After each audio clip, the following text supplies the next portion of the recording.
Hello, everybody, and welcome again to Procrastinator's Pit Stop.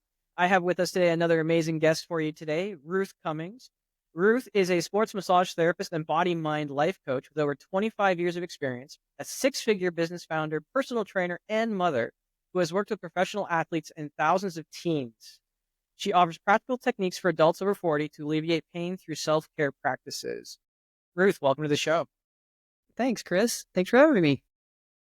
I'm really excited to dig into this with you, especially that mind body connection, because it's not something we go into too much on the show. But before we dig into that, we do like to have an icebreaker. And your question today is, which cartoon character do you resonate with the most and why? I would, there's two, but I would say Tigger because I love to bounce around and he was my favorite when I was growing up. But I also say Tasmanian Devil because I'm always spinning. I've had to learn to not spin in my life. So those are the two I'd say. I like that. I definitely like that. So why don't you tell us a little bit about your journey and how you got to be where you are today?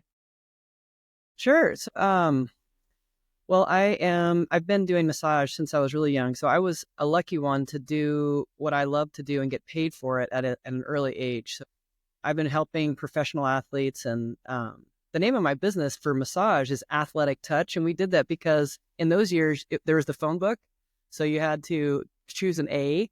But I worked mostly with athletes through the years. It's almost 32 years now of my practice.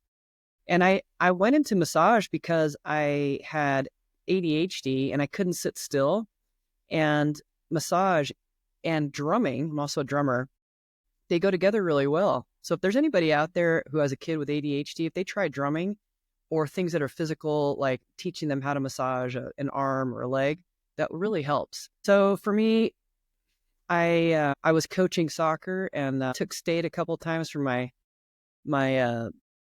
New Mexico State Championship soccer girls teams, and then also in tennis. And I don't play tennis, but what I was really good with was dynamic stretching, and my teams didn't have any injuries, and that's something I'm really proud of, almost more than becoming champions.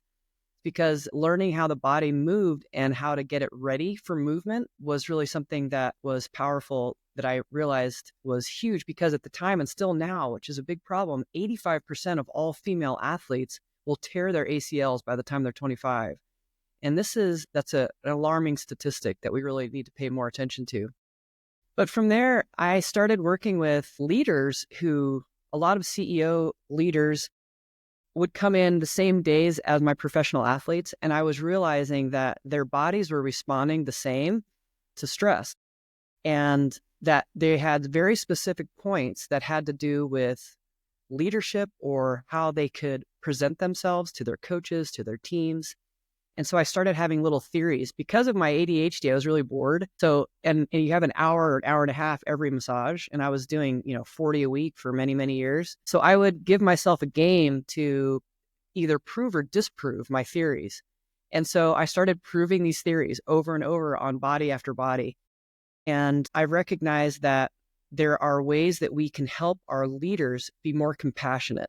So through the years now, in my last decades here, I'm really helping people learn how to teach and lead their teams, their families, themselves with more compassion. And I do that through showing them where their body is stuck.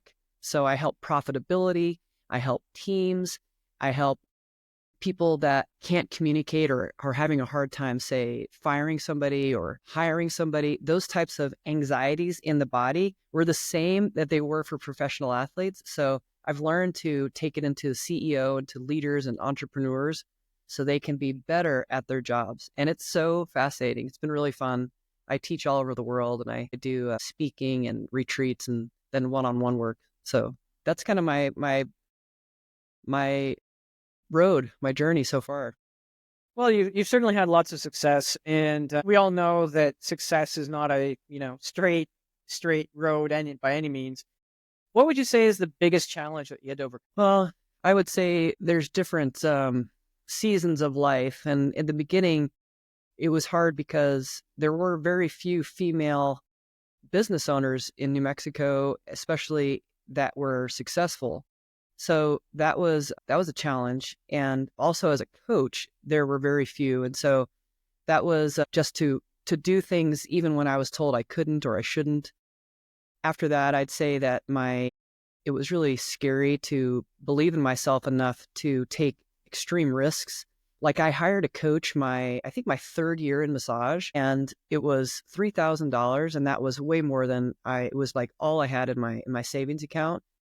And I just took that leap of faith because I just was drawn to that. And it was so cool because I more than quadrupled that money in, I think, like 2 months. And so I've had coaches ever since then.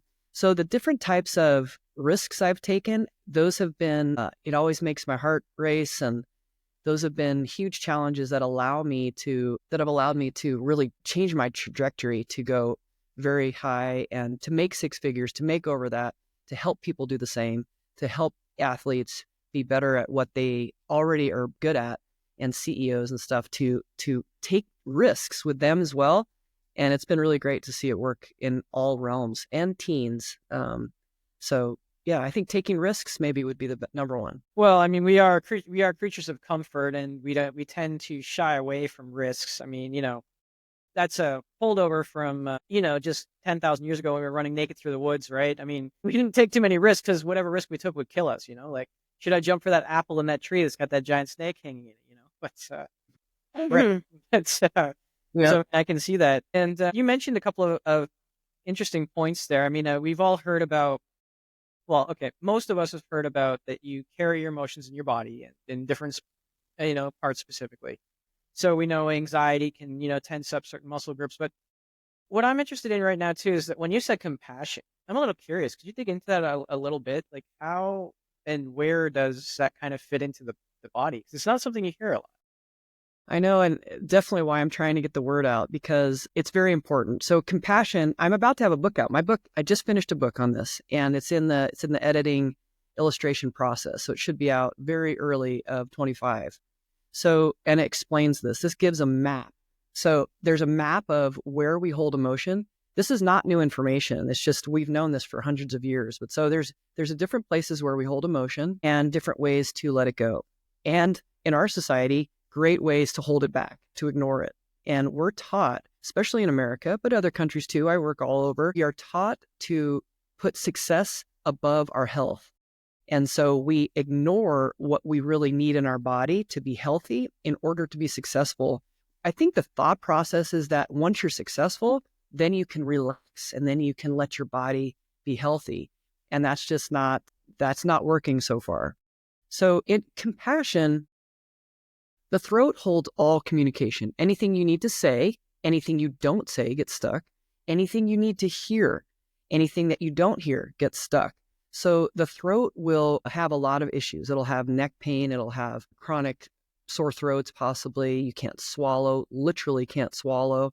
There's different things that the throat will show. So, and then this part, the chest, holds the top four things that the chest holds is love, grief, courage, and betrayal. So when we talk about compassion, there's a lot of it that's in the chest, and we tend to put a wall up for people loving us or loving people. And it happens because we get hurt at some point, usually when we're little, and we kind of stop. You put your eyebrows in a way, and then if you look at the way like my face reacts to that, that's what I'm watching in people that I'm looking online, because I can see the way that the body moves. Then when I ask specific questions, and I'm looking for very specific muscles to get tight. So with compassion, it's usually a lack of breathing. So first of all, if you have a wall up for people, your breath usually is going to be very shallow. So when you take a deep breath, it almost makes you feel vulnerable. So when you look at how you feel when you take a deep breath, like some people can't even go, it stops. It feels like it just gets stuck. So someone like me who coaches the body, and I'm an advocate for the body. So I advocate for the body and the mind-body communication. So most people are on the mind. What does the mind think? What do we think about that? I'm trying to say, hey, let's look backwards. How is your body responding to something that's about to happen or that you're worried about? You're about to fire somebody, for example, right? So look at what your body does when you walk in. Do your toes curl in? Are you breathing? How is your posture? Is your posture too powerful? Like, I'm going to punch you. Is it just enough where people can trust you, which is something that you can practice in a mirror? How is your smile? Is it soft? Is it angry? Are you smiling at all? Is your eye contact at the floor, up in the ceiling? Is it to the side? So are you avoiding this whole thing in altogether? Your body there's specific body language that shows that, but I'm talking about something beyond the body language to the outside. I'm talking about the muscles that are inside your body that are holding you back. And so that people on the outside really can't see unless they're trained like me to see it. So with compassion, we want to be kind to people. We want to be unconditional so that you see what they need before you look what you can get from them. And this is something that we don't do as a culture. We are protected and we seek what we can get first instead of what we can give first. So I'm really hoping to help more and more people give first, lead with kindness, lead with compassion. And I have so many examples now. One of my favorites is Emmanuel Logan Green. He was a football player at UNM, and we were his host family here. And there was a day where he was feeling like his team was falling apart. No one was trusting each other, things like that. He tells a story way better than I do. So he was like, Miss Ruth, I don't know what to do. And so we tried one of my techniques, which is to touch a shoulder. So he started touching the guy's shoulders and saying that, hey, I trust you, man. I trust you, man. And everybody was looking at him like he was insane, like he was about to kill himself. Do you need anything? You good? But by the end of that week, everybody was touching everybody on the shoulder saying, I trust you, man, as a joke. But by the time the game came, they were doing it and everybody was happy. They were yelling. They were such good teamwork. And Emmanuel ran, I think, 98 yards, his longest of his career. And you can see him, he told them how to trust him so he could trust them. And that play showed up in an amazing way. And I show that on my website and on certain talks I do. But that's one way of showing it within sports, because in sports, you can do it with an athlete. You can see something tangibly immediately. And I think that we can do it as all of us out here as CEOs, as parents. How do you lead with kindness first? I show you how to open up your chest and your throat in order to do that. Does that explain it? I know it's a long way, long version. No. Thank you for sharing that. Now, we did talk a little bit prior, quite a few months ago back now, but we were talking about procrastination and how that can sort of sit in the body as well as various different emotions. And I think one of them that you were mentioning was guilt and anxiety, and then how alleviating those muscles, or how getting those muscles to work properly, can actually help alleviate that feeling and rewire the mind connection as well. Is that correct? For sure, any emotion, but guilt, jealousy, shame are right below the rib cage, right before, right where the rib cage ends here. And when you have that tight and you don't let it go, it will cause issues in your body, like acid reflux, for example, or not being able to digest as well. So if you can reverse engineer the way that you are looking at procrastination and see that if there's something that success will make you nervous about, if you can look at that and see how your body responds to that when you're thinking about it, that's the whole point. If you can think about it and sit in that feeling, but not have that part of your body be tense, that is the goal. And that's what we do with every emotion. So in order to do that, you have to unpack why you're procrastinating.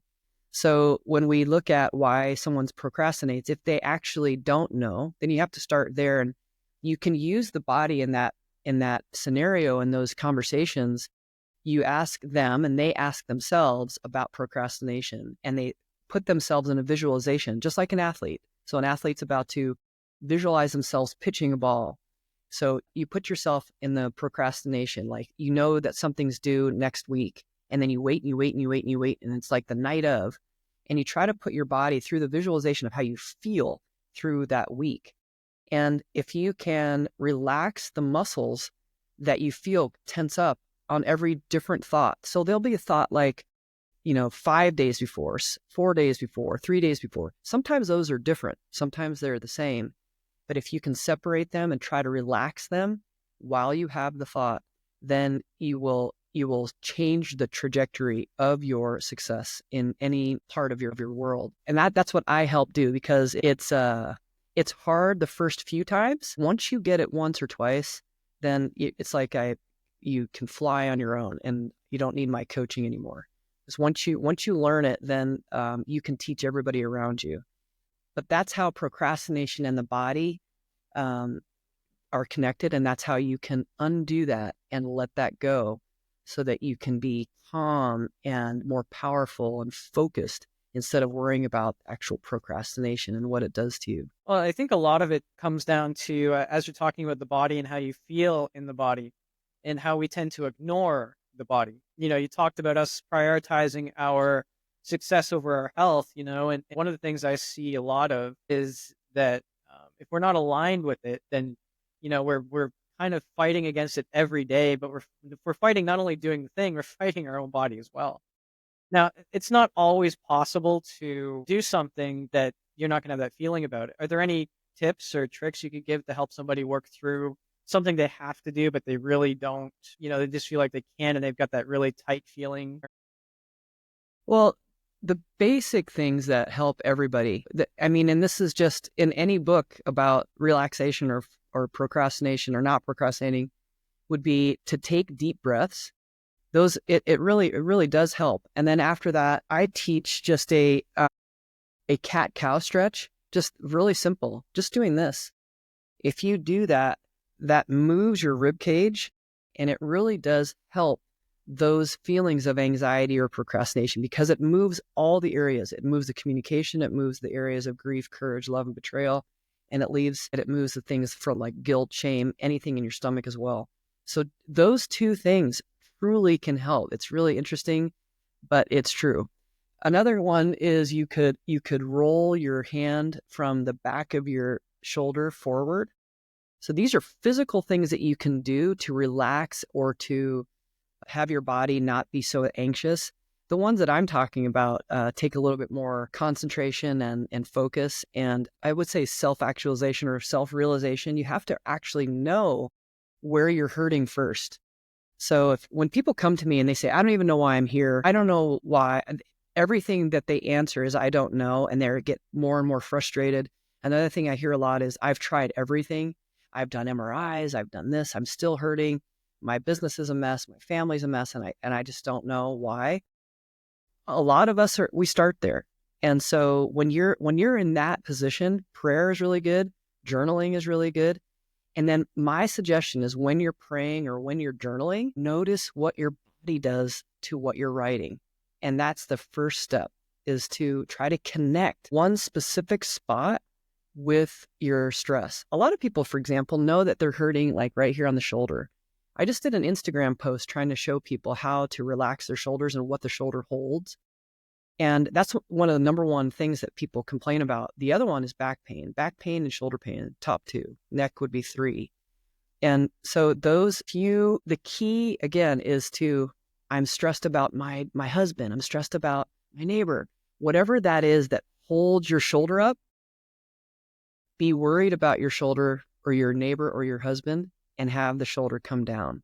Can you do that? That's the number one thing. So, but right here, that and deep breathing. If we taught that in school, we'd be a different culture in 2 years. Oh, you're muted. Yep. As far as that, yeah. So they do try to teach self-regulation in schools, but it is kind of a little bit, I guess it's lackluster, because we start off in kindergarten, at least in North America. I see we start in kindergarten where we have the little faces, somebody happy, sad, whatever. And then sort of, what can you do with that? And I've noticed that a lot of it is kind of avoidance. If you don't like somebody in the school year, well, just don't hang around them. Okay, well, that's that's not, that's not self-regulation to me. That is just, avoiding the problem and compound later on.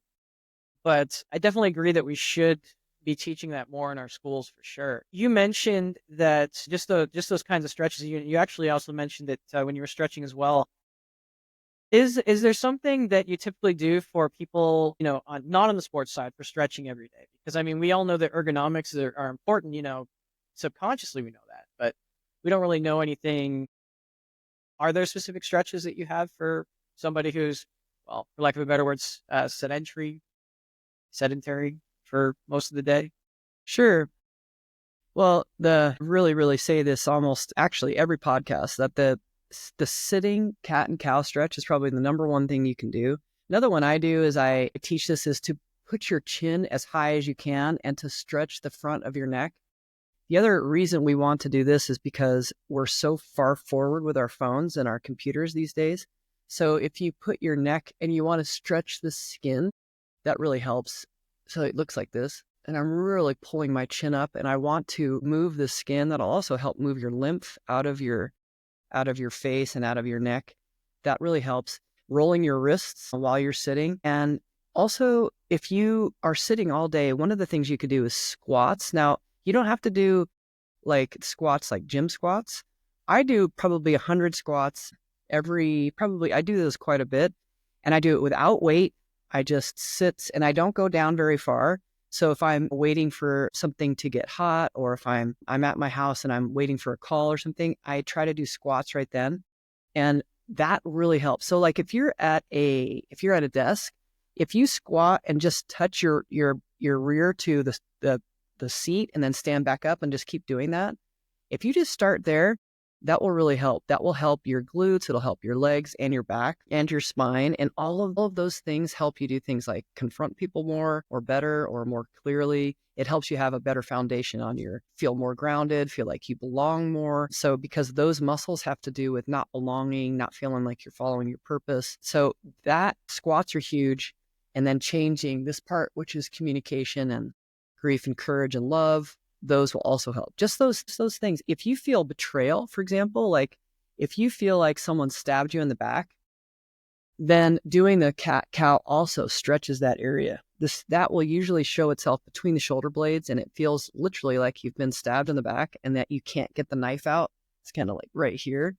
And that will radiate through that area of the body. The thing about that is it comes straight through, so we can find it in the front too.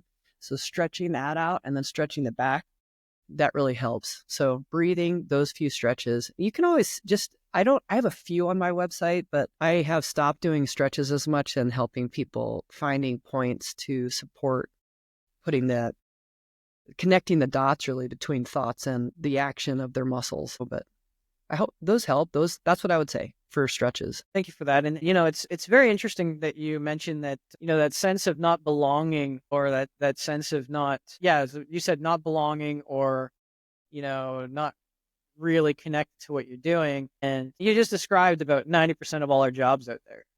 Because we're sitting all that time. So again, just by doing those squats, it's interesting. I hadn't really considered doing that.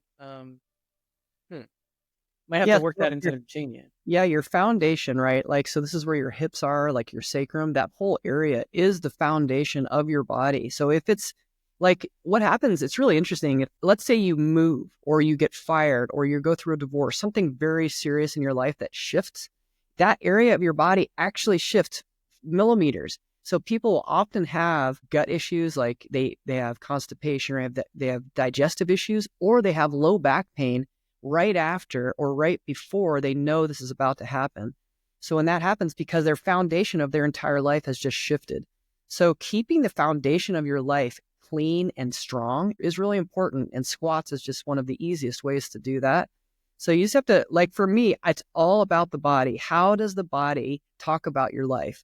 And what is it missing?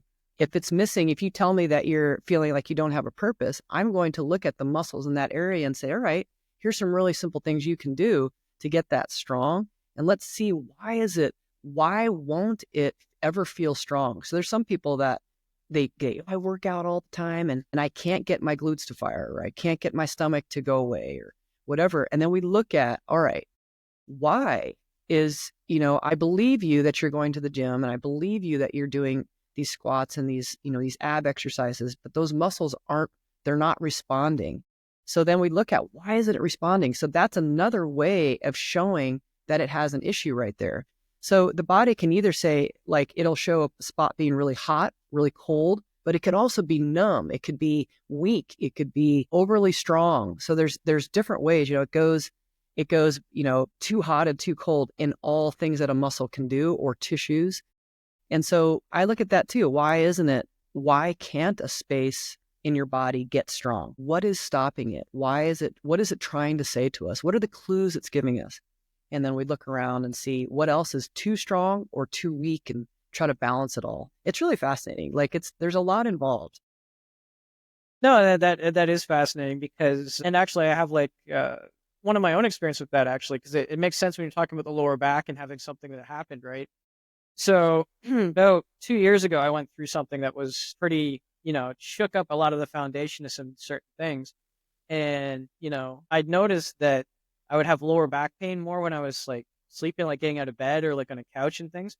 But what was interesting was when I worked through that, you're right, it went away. I just assumed that maybe, because I'd also started, working out more. I just naturally assumed it was more because of that. But it's very interesting. Yeah, they go together. They go together.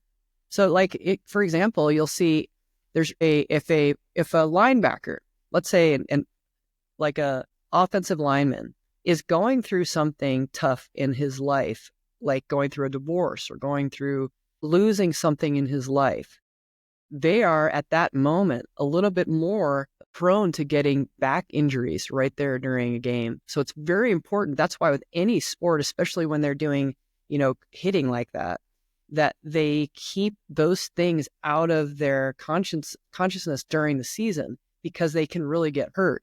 So like for you guys, you're sitting at the desk, you have to think about what can help me focus more, and what types of behaviors outside of this room and outside of my chair can make this worse, and what can make it better. And try to get your body to be a teammate in your success. And how can you do that? How can you create the most healing environment for your body? How do you do that? Create the most healing environment for your body. That's what we do too. It's like, let's figure that out. You could figure that out on your own. If you have any questions too, just call me, or you can get a hold of me on Instagram. Is usually where I'm hang out. But the body is involved. If you listen to it, it has a lot of clues to show you. It will tell you what you need to know. We just need to learn to listen again. Well, we definitely need to learn to listen to our bodies more for sure. It's one of the reasons I'm kind of excited about that book of yours that's coming out.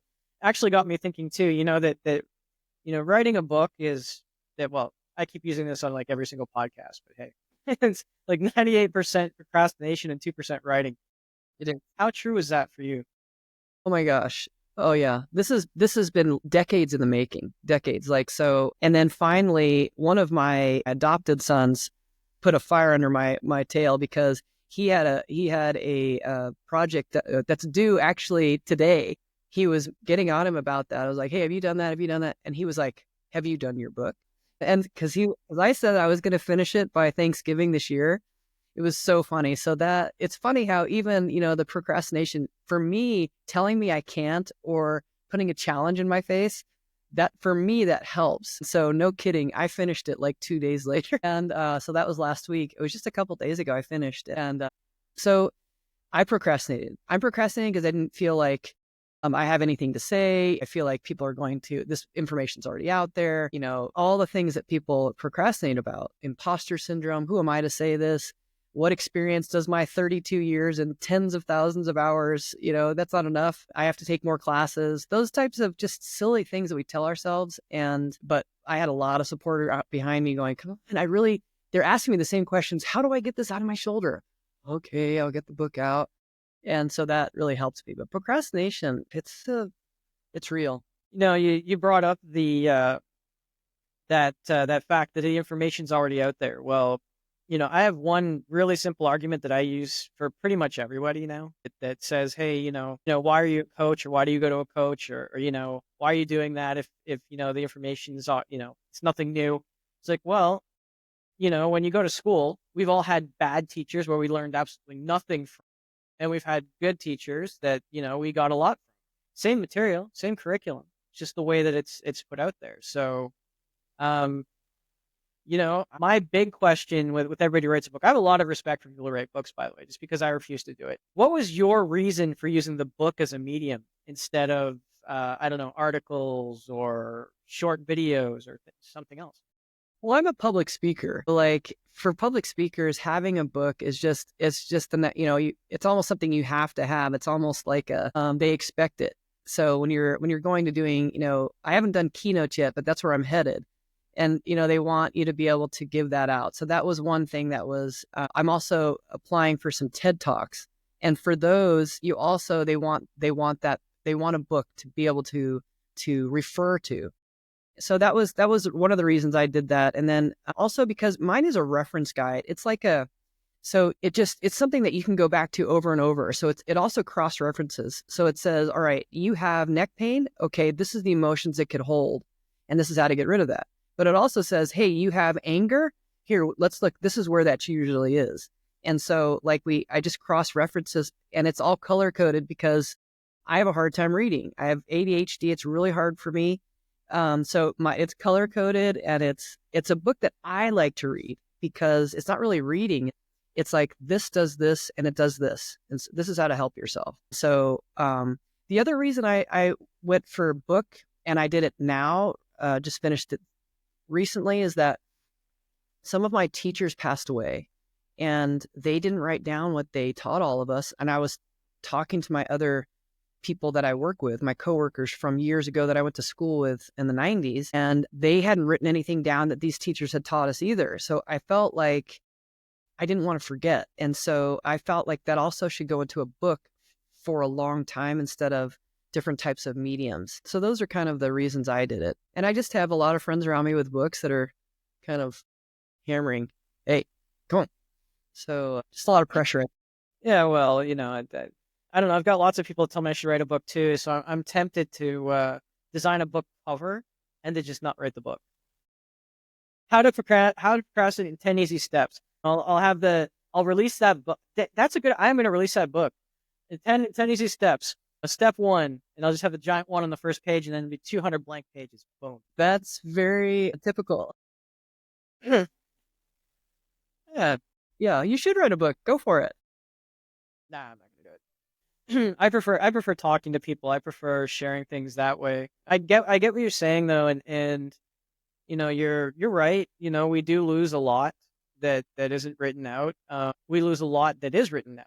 Just thinking back to like history books. I mean, there's so much of history that's been lost because it wasn't written about, or it was redacted, or it was only from a certain viewpoint. Thank you for being willing to sit down, and even it took 10 years, sit down and put that book out because again, I'm not doing it. I don't want to do it. So we need people like you to go out and do that. Well, I think this subject too is just really needed. If we could, and it's just really simple. It's something that we all need. So I'm also I'm so excited to have it because I have to answer the same questions over and over and over. And if I want to show people how to do this, I'm just me. So it's like, I can't only help so many people. That's why I'm doing public speaking, to get to more people, or doing podcasts. And a book also helps that. But even the book, like, it can take you through how to find and try to support your body a little bit better. But I think that I'm trying to just make it easy to understand, and writing it forced me to do that. My editor was on me. She's like, this doesn't make sense. And that really helped too, because another procrastination tactic was to make it too complicated. So I recognize that was another self-sabotage, was to make it complicated. And so I simplified it by having an editor who was amazing, who just said, wait, so this doesn't make sense to the normal person. If they don't know their muscle names, or if they don't know this, they don't know that, let's make it really, really easy to understand. And having that support and having that coaching was invaluable, was really priceless for me. So it should be really simple for everybody to be able to take home and be able to use right away. I think that's cool. So I'm glad I did that.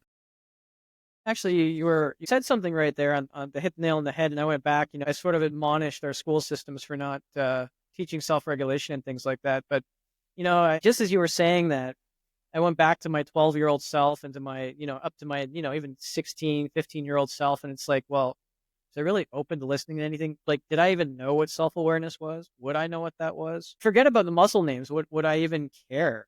I guess that could be a big challenge, but it got me thinking too. Do you have any plans to, because I imagine the book has got a pretty specific sort of audience for it. Do you have any plans to make it more like a fun, maybe children's book or anything like that in the future?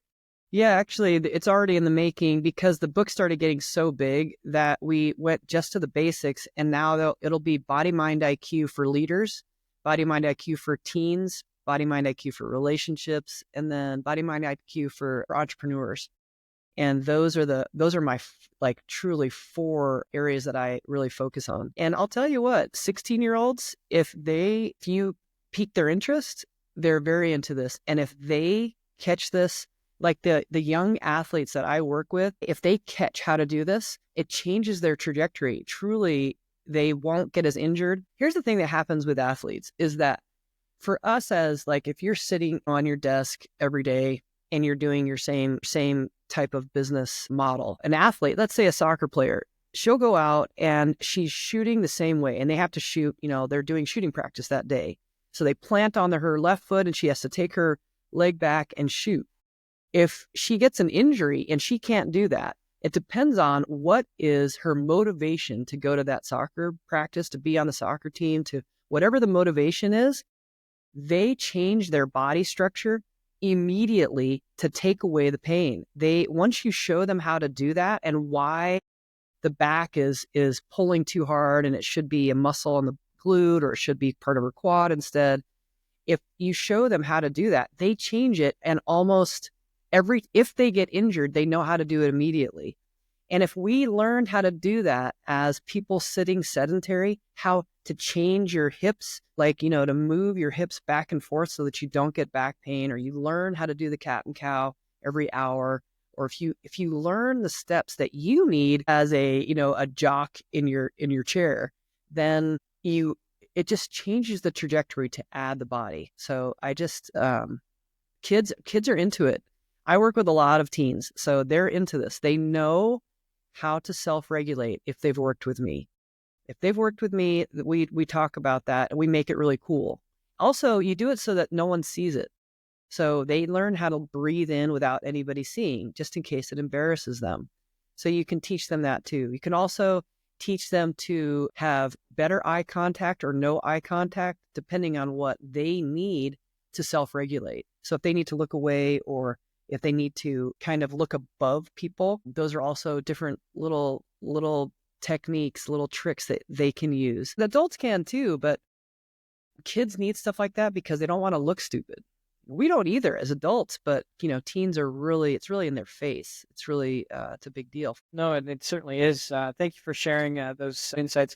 We are coming up pretty close to the time here. We've had a lot of good information. We're definitely looking forward to. I'm going to hold you those other 4 book titles now. I'm going to wait for those ones to come out now. So definitely going to hold you to that and see when those are coming out. Do you feel there's anything that I didn't ask and should have asked today, or anything that we should have covered but we didn't cover today? Oh, you asked great questions. Thanks for having me. I hope that people got a little bit out of how to love your body, to know that it loves you, to know that it's having a communication behind the scenes, that it has its point of view. If you listen to its point of view, you can probably learn a lot. If you don't, if your answer to that question is, I have no idea, then consider the dis-ease that you're creating in your body by doing that, and that it really, really needs your attention. That's what I would say. But no, this has been fun. Thanks for having me. And any way I can help, I'm out here. You can reach out.